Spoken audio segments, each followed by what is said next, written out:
Next up, Sam Harris, author of the New York Times bestsellers The End of Faith and Letter to a Christian Nation, co-founder of the Reason Project, and just completing, still completing, his doctorate in neuroscience. He's never changed. At UCLA.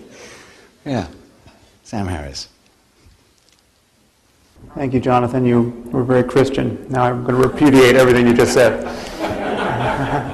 All right. Well, so, as some of you know, one of my primary concerns is the way in which neuroscience and our understanding of ethics and human well-being at the level of the brain is going to transform our notion of right and wrong and good and evil. And a plausible title for this talk would be, Can We Ever Be Right About Right and Wrong? It seems to me that to understand our minds at the level of the brain would be to understand all of those forces, reciprocity and intuitions of fairness, openness to evidence and argument, all of the things that allow friends and neighbors to collaborate together on the common projects of civilization.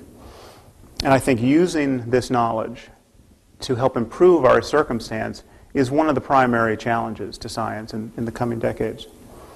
Now, as I think all of you know, David Hume quite famously told us that you can't derive an ought from an is. And G.E. Moore followed him and said that any attempt to locate morality in the natural world would be to commit the naturalistic fallacy. And many other philosophers have followed suit. Karl Popper echoed these notions. I think it's difficult to overstate the effect of this line of reasoning in Western science and psychology. I mean, this has essentially created a firewall between facts and values in our discourse. And while psychologists and neuroscientists study morality and positive emotion and human happiness now, they very rarely make normative claims about how we should think and behave in light of their findings. It seems to be generally thought somewhat intellectually disreputable or even vaguely authoritarian for a scientist to ever say that there's something in his research or her research that actually should guide us in how we live our lives. Now, scientific reticence on the subject of norms, I think, has come at a terrible price. It has made science appear divorced in principle from the most important questions in human life. It has made science seem like a mere incubator of technology. And religious people in all faiths and on both sides of the political spectrum are united on precisely this point. Though they can agree about little else, they agree that scientific methodology and modes of reasoning and standards of evidence have no application whatsoever on questions of meaning and morality and goodness and value. And as comes as no surprise, the most common justification one hears for belief in God now is not that there's compelling evidence that God exists, but that belief in him is the only source of meaning, moralities, and value. It seems to me that the doubts we have in this community, the scientific community, about the application of scientific reasoning to meaning and morality has given a mandate to superstition and therefore sectarian conflict. And the greater the doubt, the greater the impetus to nurture divisive delusions. In the public imagination, evolution is equated with selfishness as some kind of biological imperative, so that with the absence of a morality, essentially. And the fact that we haven't demolished this fallacy has been extremely unhelpful, both for the practice of science and for the public understanding of its products and the importance of scientific thinking and the difference between scientific thinking and the rest of what we do with our lives. Now, needless to say, human cooperation and its attendant moral emotions they're perfectly compatible with biological evolution. I mean, we are not merely atomized selves disposed to serve our own interests. We are also social selves disposed to serve a common project with others. Now, it's true that there's a limit to our sensitivity and concern for the suffering of others, but those limits are themselves part of our personal and collective concern. Most of us want other people's hopes to be realized. Most of us want to live in fair and just societies.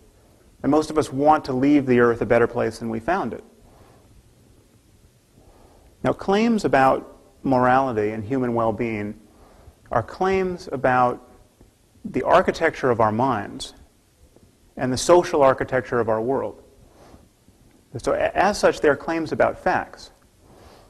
I mean, they are claims about facts constrained by natural law and statistical law. And as such, a person can be right or wrong, or more or less informed with regard to them. And this is not to say that there's only one moral precept in any given situation. I mean, morality can be a lot like food. It's not like there's one right food. But there is still an objective distinction between food and poison. Okay, there's a biologically contingent distinction, there's a historically contingent distinction perhaps, but we're still in the range of objectivity here.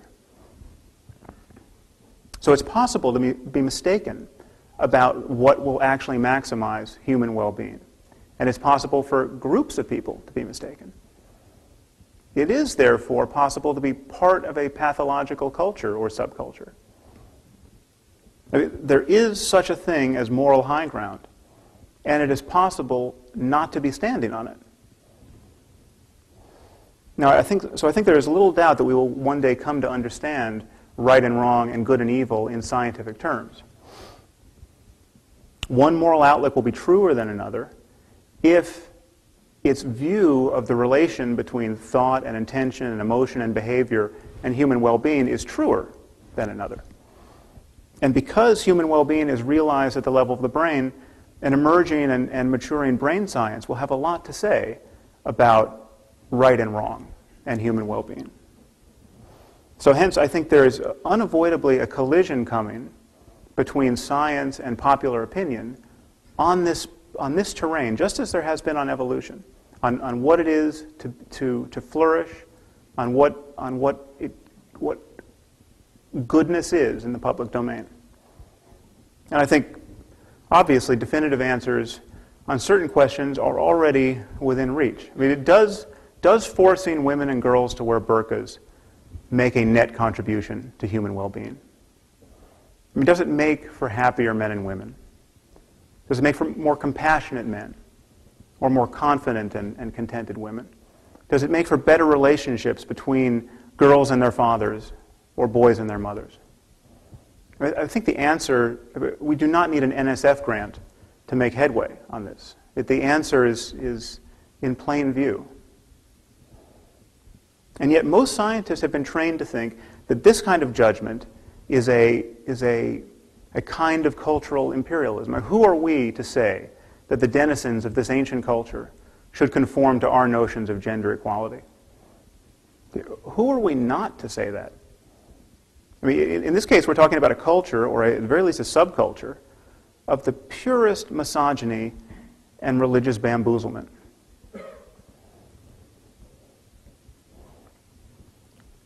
Now, students of philosophy, or at the very least Pat Churchland, will know that I'm now committing myself to some form of moral realism and some form of consequentialism. I'm saying, one, that moral truths exist, and two, they relate exclusively to the well-being of conscious creatures like ourselves. Now, as many of you know, moral realism and consequentialism have both come under pressure in philosophical circles. And unfortunately, in the space of 15 minutes, I don't have time to fully prop up both of these views. That will be the subject of a long and boring chapter in my dissertation. But I think I should touch on a few points. Consequentialism has been a notorious engine of moral dilemma. Should I, for instance, is it ethical for me to save the life of my only child if this causes me to neglect to save a stranger's brood of 8? Many smart people who have thought about problems like this have come to think that morality doesn't track the laws of arithmetic. And in fact, it may not.